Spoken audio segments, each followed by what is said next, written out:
The Harris-Biden administration has much exceeded its political mandate. Biden's approval ratings have been dropping for a while, and it hasn't gotten better since the Afghanistan issue, and on a number of other issues, he has been underwater for quite a while now. The only one in which he's retained any sort of stability would happen to be COVID, but even that, with the advent of the new vaccine mandate, has been dropping as well.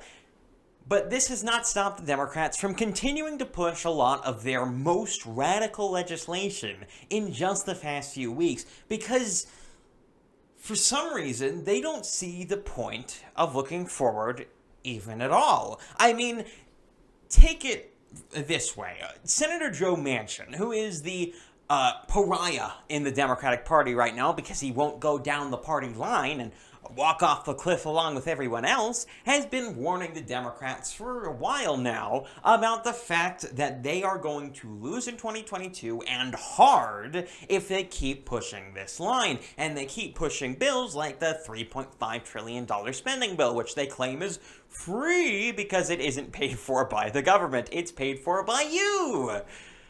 Oh, all those wonderful Democrat talking points that turn out to be utter nonsense when you think about them for any more than a couple of seconds. The people aren't going to handle this, or they're not going to deal with this, and there's already evidence to suggest that. As I stated before, Biden's approval ratings are already going down quite considerably, and that goes for the entire Democratic Party as a whole. They're going to lose out in 2022, and yet they are still insisting that they have the political capital to do all sorts of incredibly radical things, such as completely purging the military of any and all Trump supporters. This begins, of course, with the lieutenant colonel recently who was actually put in confinement because he questioned the military leadership on the Afghanistan withdrawal. A completely reasonable act to do, though one which is, at least in some respect, insubordination and does deserve at least some response from the military higher-ups. I understand that these rules exist and that they, in large respect, should exist. And, well, this has gotten to the point where he's been in confinement for a while, and it goes beyond him just not having his service anymore, which he's been removed from command and such. He's also been put in a form of confinement and been limited from posting on social media and talking about his particular issues. Of course, this doesn't go for General Milley, who can do insubordination without threat at all, including trying to take away the nuclear football from Donald Trump, and even saying that it was in Donald Trump's interest that he was doing this and going through back channels to talk to China, of all people. And this sort of military double standard doesn't just go to that particular issue, it also goes to other issues, because just recently, just a few days ago, a military vet, a Marine, actually appeared at a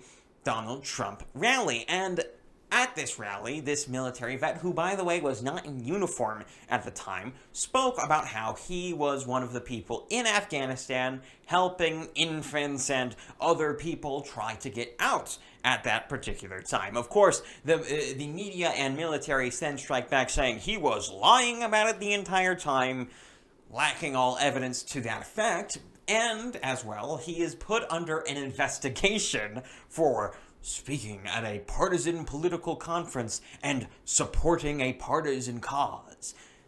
Which, to say again, doesn't go for General Mark Milley, who has been pushing CRT for months in the military and defended his pushing of CRT as simply trying to teach American history. Of course, that's not what CRT is, and CRT has led to the most ahistorical nonsense that has ever been seen in academia or elsewhere. I mean, you can just look at the 1619 Project, which is built on a lot of the same foundations as CRT.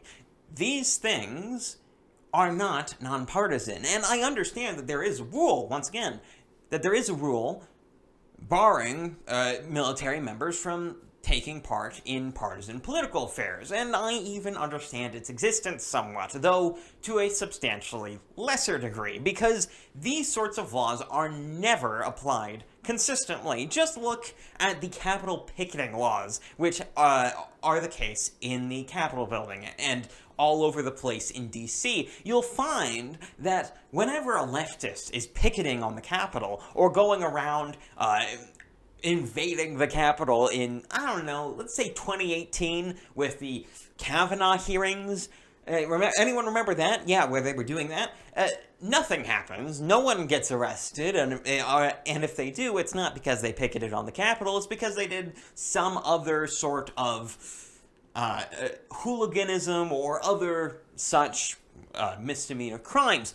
You won't see the same thing happening, however, when January 6th protesters and insurrectionists go into the Capitol, of course respecting the velvet ropes, and they get put in solitary confinement for months, only to be charged with the misdemeanor of picketing at the Capitol, which is the case for many of the people strung up in the January 6th protests.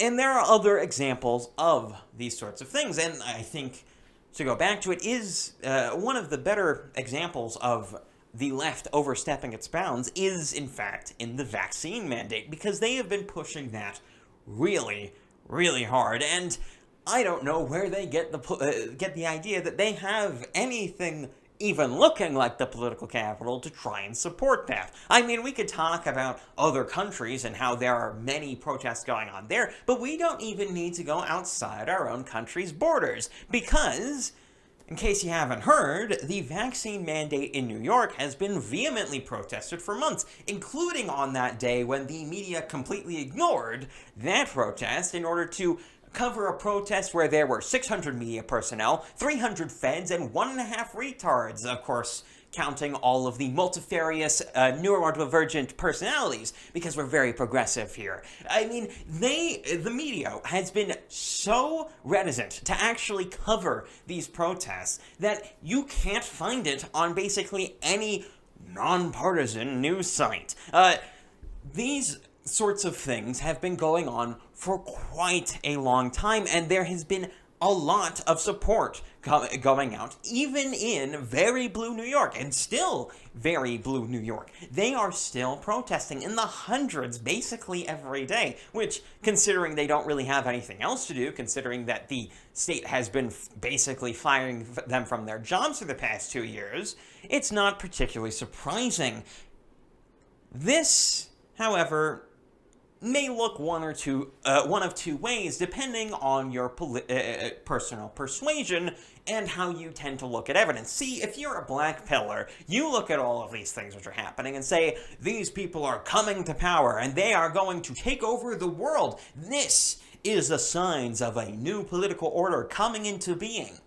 Whereas if you're like me and have any sort of recollection of history, you'll notice that this looks a whole lot more like the death wails of a dying political movement. Because a rising political movement generally has at least a certain amount of popular support, even if it is incredibly radical or incredibly tyrannical. An unpopular and dying political movement has constant protests going against it. I mean, it has people constantly realizing that it does in fact exist, and it being pushed out of many local areas, which is all happening with much of the left's agenda, at least in the US. You can look across the states and see CRT bans. You can see many other state-level and even local-level legislation which is occurring that is pushing back on a lot of the left's excesses. And it's worth it to mention that much of this comes after decades of people not really realizing that any of this was happening whatsoever. You see, CRT didn't materialize out of thin air over the past year. It's been existing for a long time, ever since, well, debatably the 70s. It has been such a long time coming that these things have been in the school systems for longer than you even realize that SJWs were a thing in large respect. I mean, especially me, I'm too young for any of this. I've known about these things basically since my political advent, considering that my political advent was around the 2014-2015 when this particular movement was becoming rampant and obvious to many people. I've noticed these things throughout all of my political existence, and so it might seem obvious, at least to me, that these things have existed for quite a while longer than many other people realize.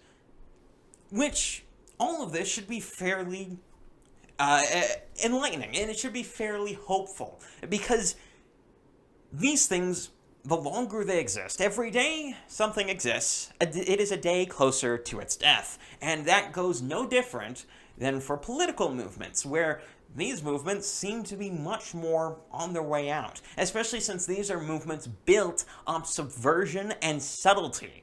Now that they are openly out in the air, now that they're actually being seen by the light, they're going to die very quickly, and for very good reason. They do not exist well in the light, and that is why they have been hidden for so long. They've been there all the way, and you have plenty of evidence to that effect. CRT writings, as I stated, have been going on since the 70s, and there has been at least semi-open talk about inserting communist propaganda into schools for around the same period. But no one talked about it because the right had no backlash to it. There was no right countermeasure to actually affect change against that communist and leftist subversion. The same cannot be said of now, because now the right actually understands the dangers of these particular movements and understands that these things are in fact problems. And that's where I'm going to leave you guys off. If you enjoyed that video, do in fact subscribe down below and check me out on other platforms. I'm on BitChute, I'm on Brighteon, I'm on Rumble, and I'm on Odyssey. Also check me out on Minds and Gab. Check out breakingonthedaily.locals.com. I'm KelKidman. This has been Breaking on the Daily, and I'm out.